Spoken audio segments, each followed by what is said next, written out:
Hello friends, welcome to MM law classes. आज की इस वीडियो में हम डिस्कस करेंगे इंडियन एविडेंस एक्ट 1872 की सेक्शन 30 को। इंडियन एविडेंस एक्ट 1872 की सेक्शन 30 को आज हम इस वीडियो में डिस्कस करेंगे। 30 जो सेक्शन है वो आई है इंडियन एविडेंस एक्ट के चैप्टर 2 में है और चैप्टर 2 में सेक्शन 5 से लेकर 55 तक सेक्शन दी गई है। पूरा चैप्टर रेलिवेंसी ऑफ फैक्ट, तथ्यों की सुसंगता के बारे में है। सबसे जो पहली सेक्शन 5 है उसमें हमें चैप्टर 2 की जो सेक्शन 5 है उसमें हमें बताया गया कि कोर्ट में जो एविडेंस दिया जा सकेगा, यानी कोर्ट में जो साबित करने वाली चीज है जिसका एविडेंस कोर्ट में दिया जाएगा, वो केवल 2 चीजों का दिया जाएगा, रेलिवेंट फैक्ट सुसंगत तथ्य और फैक्ट इन इशू विवादक तथ्य। विवादक तथ्य वे तथ्य जिन पर विवाद है, जिस पर विवाद है। और रेलिवेंट तथ्य कौन से होंगे? जो हमें चैप्टर 2 के सेक्शन 6 से लेकर 55 तक बताए गए हैं वे रेलिवेंट फैक्ट होंगे, उनके अलावा और कोई नहीं। तो 6 से लेकर 55 तक यदि कोई कवर उसमें आता है, 6 से लेकर 55 तक कहीं कवर यदि होता है तो वो फैक्ट रेलिवेंट होगा, अन्यथा कोई और फैक्ट रेलिवेंट नहीं होगा, उसका कोर्ट में एविडेंस नहीं दिया जा सकेगा और वो कोर्ट में साबित नहीं किया जा सकता। ठीक है, तो उसी में एक ये सेक्शन 30 है। अब सेक्शन 30 की बात करें तो सेक्शन 30 है क्या? मान लीजिए सेक्शन 30 सह अभियुक्त की संस्वीकृति को जो को एक्यूज है उसका जो कन्फेशन है उसके बारे में है। कन्फेशन, मान लीजिए किसी अपराध को करने के बाद अभियुक्त ने कहा कि हां मैंने वो अपराध किया। मान लीजिए ए अपराधी है, एक्यूज है किसका? सी के मर्डर करने का। तो यदि ए कहता है कि हां मैंने सी का मर्डर किया है तो वो क्या होगा? कन्फेशन होगा। तो सामान्य रूप से सामान्य नियम यह है कि जो कन्फेशन करने वाला है वो जो कन्फेशन उसने किया है वो उसके विरुद्ध साबित किया जा सकता है, उसका एविडेंस दिया जा सकता है, वो साबित किया जा सकता है, वो प्रयोग में ला सकता है। लेकिन यहां जो सेक्शन 30 है इस नियम का अपवाद है। किस नियम का? कि जो कन्फेशन करने वाला है उसके विरुद्ध वो कन्फेशन प्रयोग में लाया जाएगा। यहां इस नियम का ये अपराध किस तरह है? सेक्शन 30 वहां लागू होती है जहां सह अपराधी हो, यानी अपराध करने वाले एक से ज्यादा हो, एक ही अपराध। जैसे यहां ए ने सी का मर्डर किया, ए एक्यूज है सी के मर्डर का, लेकिन यहां सेक्शन 30 पिक्चर में नहीं आएगी। यदि इसके साथ सह अभियुक्त है, यानी ए और बी दोनों एक्यूज है किसके? सी के मर्डर करने का, तो यहां पिक्चर में आएगी क्या? सेक्शन 30। कब आएगी? मान लीजिए ए कन्फेशन करता है, इन दोनों का ट्रायल क्या है? एक साथ चल रहा है इसके मर्डर करने के लिए। यदि ए एक कन्फेशन करता है कि हां मैंने और बी ने मिलकर सी की हत्या की है, ठीक है, तो यहां इस कन्फेशन का ए ने जो किया है बी के विरुद्ध क्या प्रयोग किया जाएगा इसके बारे में सेक्शन 30 है।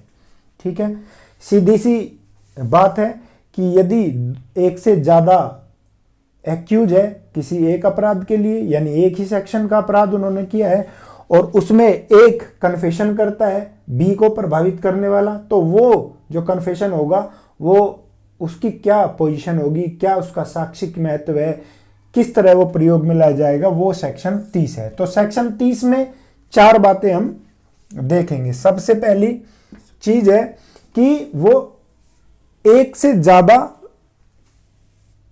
व्यक्तियों का विचारण एक साथ हो, ट्रायल जो है वो एक से अधिक व्यक्तियों का हो एक साथ। ठीक है, दूसरी चीज एक ही अपराध के लिए हो, अपराध एक ही हो। इसका मतलब क्या है? एक ही सेक्शन का अपराध हो, यानी सी का मर्डर किया है और दोनों विचारण एक साथ चल रहा है। और तीसरी चीज इसमें है कि जो एक अपराधी है उसने कन्फेशन जो किया है, जो संस्वीकृति की है, वो दूसरे को प्रभावित करने वाली हो। जैसे ए ने कन्फेस किया कि मैंने और बी ने मिलकर सी का मर्डर किया, ठीक है, तो यहां ये बी को प्रभावित करने वाली संस्वीकृति है। ठीक है, तो क्या करेगा, चौथी चीज इसमें बताई गई है, विचारण में ला सकेगी, विचारण उस पर कर सकेगा कोर्ट।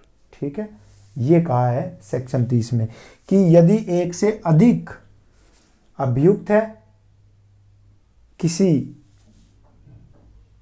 एक से अधिक अभियुक्त का ट्रायल एक ही साथ चल रहा है और अपराध एक ही है, तो एक के द्वारा की गई संस्कृति को दूसरे के खिलाफ साबित किया जा सकता है, उस पर कोर्ट विचारण में ला सकता है उसको। ठीक है, ये सेक्शन कहती है हमारी सेक्शन 30। तो इसमें क्वेश्चन बहुत बार पूछे गए हैं किसी भी न्यायिक सेवा में, चाहे वो किसी भी स्टेट की हो, तो हर जगह कहीं ना कहीं किसी न किसी तरीके से इसमें क्वेश्चन पूछे गए हैं, प्री एग्जाम में भी और मेंस एग्जाम में भी। मेंस एग्जाम में क्वेश्चन मैं बताऊंगा किस तरह से फ्रेम हुए हैं, पहले एक बार ये सेक्शन पूरी हो। सेक्शन ये है, इसमें एक एक्सप्लेनेशन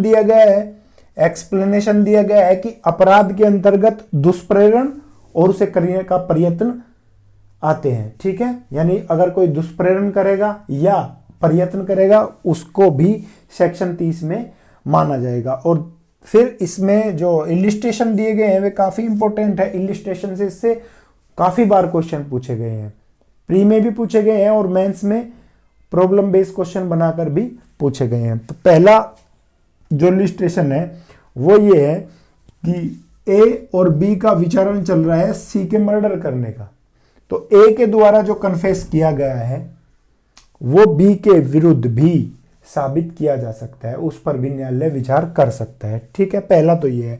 दूसरा ये है कि ए का ट्रायल चल रहा है, खाली ए का, सी के मर्डर के लिए।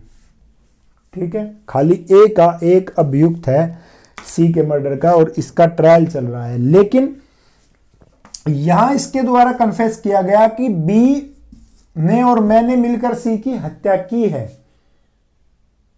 तो यहां यह कन्फेशन बी के विरुद्ध साबित नहीं किया जा सकता, क्योंकि केवल ए का ही यहां ट्रायल चल रहा है और ट्रायल दोनों का एक साथ होना चाहिए सेक्शन 30 के लिए।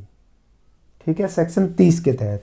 तो यदि यह कहता है कि मैंने और बी ने सी की हत्या की है, तो इस कन्फेशन को साबित नहीं किया जाएगा बी के विरुद्ध। ठीक है, ये इसका इलिस्ट्रेशन 2 है। दोनों इलिस्ट्रेशन से काफी बार क्वेश्चन आए हैं, प्री में भी मेंस में भी। तो और मेंस में, प्री में तो किसी भी तरह से क्वेश्चन पूछा जा सकता है कि इसके एलिमेंट्स पता होना चाहिए कि सहअभियुक्त की जो कन्फेशन है, सहअभियुक्त की जो संस्वीकृति है, वो कब उस पर न्यायालय विचार कर सकता है, उसके लिए ये चारों चीजें होनी जरूरी है। ठीक है, अब इसके एक दो जब मेंस में किस तरह क्वेश्चन पूछे जाते हैं कि सहअभियुक्त की व्याख्या कीजिए और सहअभियुक्त की जो संस्वीकृति है वो उसका साक्षिक महत्व क्या है, इस तरह से क्वेश्चन पूछे जाते हैं। तो साक्षिक महत्व के लिए एक दो केस देख लेते हैं। सबसे पहला जो इंपॉर्टेंट केस इसके तहत आता है वो है कश्मीरा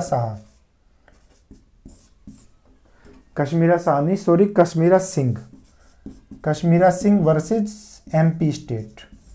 तो Kashmira Singh versus MP state में कोर्ट ने ये कहा था कि जो ये सहअभियुक्त का कन्फेशन जो दिया गया है उसके दूसरे के विरुद्ध, वो सारभूत साक्ष्य नहीं है, संपोषक साक्ष्य है। यानी उसका साक्षिक महत्व इतना नहीं है कि इसने कह दिया कि बी ने हत्या की है तो केवल इसी बात पर इसको जो है सजा हो जाएगी, ऐसा नहीं है।